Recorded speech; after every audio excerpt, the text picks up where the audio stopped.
Duterte at Senator Raffy Tulfo sa mga napupusuang tumakbo sa pagkapresidente sa 2028 elections. Batay sa survey ng Acquisition Apps Incorporated na isinagawa noong January 20 hanggang January 24, 2024, mula sa 2,000 respondents, nakakuha si VP Sara ng 31.5% na boto.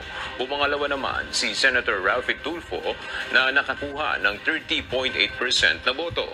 Habang si dating Vice President Leni Robredo naman ay nakakuha ng 12% na boto. 10% Salit naman kay Senator Grace Poe at 3% naman kay dating Manila City Mayor Isko Moreno Dumagoso na nasa ikalimang pwesto sa listahan. Pasok rin sa mga napupusuan sa presidential post sina Senator Amy Marcos, Manny Pacquiao, Senator Risa Ontiveros, Chavit Singson at House Speaker Martin Romualdez.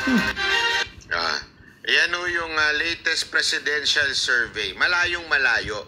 Malayong-malayo ho si Romualdez at saka ho si Senator Amy. Pero tandaan ninyo, eto balik tayo sa kasaysayan. Noon din, ganyan din. Noon, malayo si Marcos eh. Kung matatandaan ninyo, ang nagtatap noon iba. Una-una ang pumapasok talaga nun si VP Sara Duterte, tapos ang mga sumunod sa kanya ay mga Pinklawan at iba na. Wala ho si Marcos sa eksena. Kaya lang, nung nag-unite yung dalawa, doon umangat ng todo-todo si Marcos. So ano punto dito? Kasi nga, nawala na yung kalaban ni Marcos na matindi nun, si VP Sara Duterte. Tapos ang packaging nila, kung ayaw mo si Leni, mag-Marcos ka na. Ano mas gusto mo, Dilawan o si Marcos? Ganun kaagad sila eh. Parang labanan ng dalawang pamilya. So ngayon, feeling ko, as early as now, mukhang they're trying to destroy VP Sara through destroying the entire family, the Duterte. I don't know if they think magagawa nila yan sa pamamagitan ng pagpapakulong kay Pangulong Duterte at sisiraan at kung ano-ano pang palalabasin nila.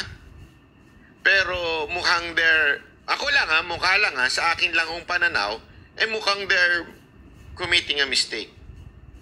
Kasi sa tingin nila pag nakulong, hihina at hihina si Pangulong Duterte. Nako po, pag pinakulong nyo ho yan, makikita ninyo ang galit ng taong bayan. Correct. Subukan nila. Ngayon, pakulong si Tatay Diggs. Medyo nagtitimpi pa iba eh.